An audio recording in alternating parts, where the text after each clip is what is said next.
Welcome to the deep dive. Today, we're taking a scalpel to something that is really the foundational structure of social impact. We're talking about nonprofit board governance. Exactly. And for anyone out there leading or even just supporting a mission-driven organization, you know that understanding how the board functions is not just about compliance. Oh, not at all. It's about viability. It's the whole blueprint, right? For securing funding, for maintaining public trust, and, making sure the mission actually gets delivered for the long haul. It's the engine room, really. We've gathered sources that go well beyond the typical job description, and we're extracting the core elements, the non-negotiables that make a board effective. So our mission today in this deep dive is to shortcut you to those insights. That's right. We want to show where the board's influence is truly indispensable for success. It really sets up the entire organization for stability. And before we unpack that first key foundation stone, just a quick important note for you. Sure. If you are looking for educational videos, maybe more comprehensive resources on working with your nonprofit board, you should head directly to Nonprofit.Courses.com. That's a great resource. It is. That's Nonprofit.Courses.com. Definitely worth checking out as you think about these principles. Okay, let's jump in. We have to start where all governance must start, which is securing viability and defining direction. Okay, let's unpack this then. When we talk about the fundamental purpose of good governance, what really rises to the top? Is it just keeping the books clean, or is there something bigger? It's both. But the bigger strategic part is what pays the bills in the end. Good governance is absolutely critical for managing the organization efficiently, yes. But its most immediate function is maintaining public trust. Public trust. That feels like the currency of the entire nonprofit sector. It is. And that currency is directly tied to funding, I imagine. If donors or foundations don't trust the leadership, well, the mission just stops. It grinds to a halt. But how does the board actively maintain that trust? I think a lot of people assume that's the CEO's job. It's the board's responsibility to enable it. They have to set the stage. They do that by establishing comprehensive policies and procedures, and that includes the board's own structures. So defining the structures themselves. Yes, and the purpose of defining those is to make sure that effective decision-making and accountability are, standardized. They can't be reliant on the personality of just one leader. So if the policies are clear, like, say, rules around conflict of interest or whistleblower protections, that's a signal. It tells the outside world the board is taking its duty seriously. And earning that trust proactively. Yeah. Exactly. The structure provides the framework for accountability, which is the whole foundation of trust. And structure needs direction. Which brings us to strategy. The sources really emphasize that board members aren't just there to rubber stamp things. No, they're strategic assets. So what kind of expertise are we talking about here, and how does all that collective knowledge actually translate into stability for the organization? Well, good governance is what gives the organization direction and focus. And board members are, or should be, selected because they bring this wide array of specialized skills, legal, financial, programmatic, community connections. All these different perspectives. Right. And when you merge those, they become critical assets. But hold on, when you have that much varied expertise in one room, how do you avoid strategic deadlock? You've got one person saying, we need to expand, and another saying, no, we have to stabilize our core programs. That is where the governing process becomes so key. Their collective knowledge has to drive the development of wide-ranging strategies that ensure the organization's continued existence. Which means they have to agree on how to weigh those opportunities versus the risks. Precisely. The governance model makes sure every voice is heard, but that ultimately a structured decision is made. That allows the organization to adapt instead of just freezing up. They're planning for the next decade, not just reacting to a quarterly report. Right, they use all those different assets to really stress test the strategies. What was the idea? Okay, here's where it gets, I think, really interesting. The financial responsibilities. For a lot of people, this is the scary part of being on a board. The numbers. It can be, but the sources are clear. Hmm. It is vital for protecting the mission itself. So what are the core active financial duties? It has to be more than just reading the monthly statement. Or way more. Oversight of financial affairs is a core non-negotiable responsibility. And it's really a three-part duty. Okay. First, approving the annual budgets. That's the planning stage.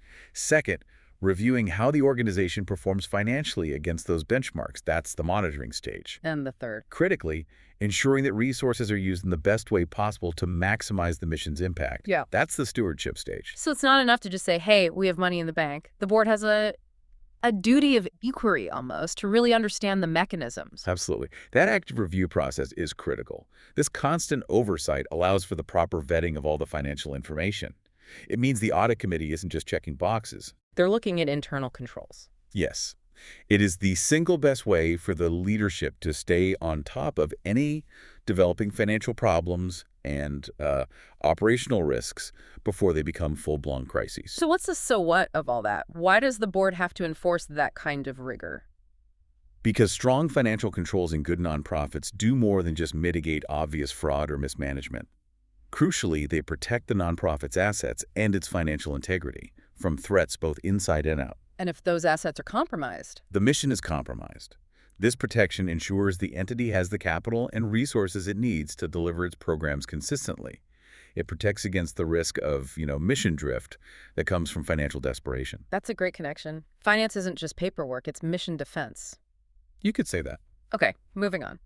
We often prioritize strategy and money, but the sources put a heavy emphasis on the board's role in fostering organizational culture. This seems, more nebulous. It can feel that way. How does a group that meets, monthly, quarterly, how do they fundamentally influence the day-to-day culture of an entire nonprofit?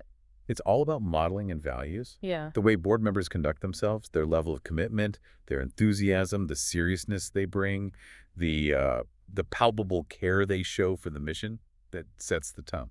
It establishes and appreciates the importance of the organization's values. Yes. So if a board member routinely shows up late, unprepared, or is dismissive of staff, that lack of seriousness sends a clear message down the hierarchy. A very clear message, regardless of what the mission statement says on the wall. They are setting the ethical temperature. They become role models. Exactly. Good board members become visible role models. Yeah. They inspire employees and volunteers to conduct all their activities with integrity, befitting the mission. So if the board demands rigorous ethical conduct from itself, that trickles down. It becomes the norm for staff operations. But how does that connect back to mission success and sustainability? It still sounds a bit like HR, not governance. But governance creates the conditions for good HR. Good governance helps create positive, respectful cultures where people feel safe, where candor is encouraged. These are environments where people are motivated by a belief in the mission, not just by external pressure. And crucially, these strong cultures are what you need to attract and retain good people who are passionate about the cause. If the culture is toxic, the best talent leaves, and the mission suffers. So culture is like this hidden engine of sustainability. It is. If the board consistently shows deep respect for the mission and the people doing the work, it keeps that vital human capital engaged for the long haul. Let's discuss internal improvement. We've established that governance isn't a static thing, but how do boards make sure they are consistently doing their best? Growing their skills and staying sharp? It requires a formal commitment to process. This includes setting up a system of regular self-assessment and feedback. If a board doesn't govern itself, it loses all authority to govern the organization. So what are the key things they should be looking at during those self-assessments? Is it just attendance records or something deeper? Oh, it's much deeper. They need to ask themselves if they're being thoughtful and thorough in their discussions. And, more importantly, are they effectively challenging one another? That's essential. It is. And structure should be put in place to help track this, making sure, for instance, that dissenting views are recorded and that big decisions aren't rushed through without structured debate. That concept of challenging one another is fascinating. It means the board's culture has to be mature enough for that kind of critical discussion. It's the growth mindset for board operations. Stagnation is the enemy. So when they do a review, what are they measuring?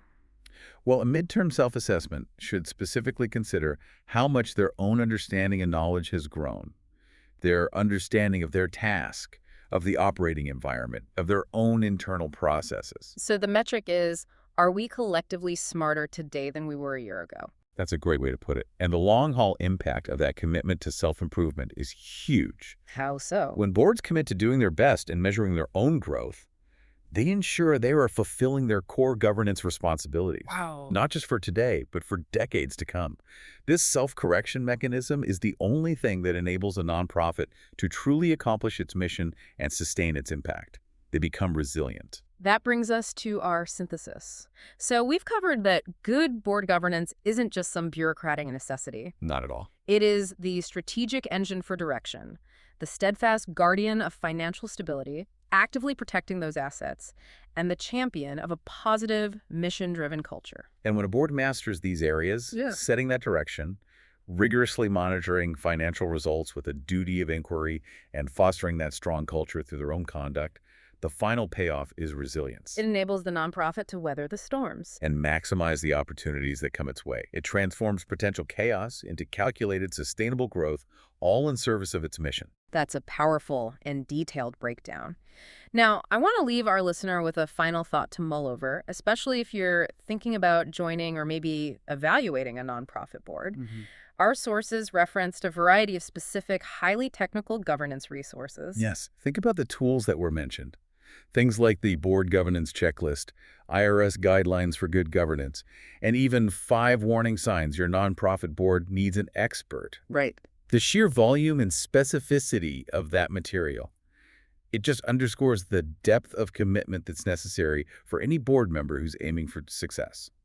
Effective governance isn't a hobby. It's not. It demands continuous education, rigor, and expertise. It demands dedication and knowledge, which is why, for educational videos and more comprehensive resources on working with your nonprofit board, you should make sure to visit non-profit.Courses.com. Thank you for joining us for this deep dive into the foundations of governance. We hope you walk away better informed and ready to drive your mission forward with robust governance principles. We'll catch you on the next Deep Dive.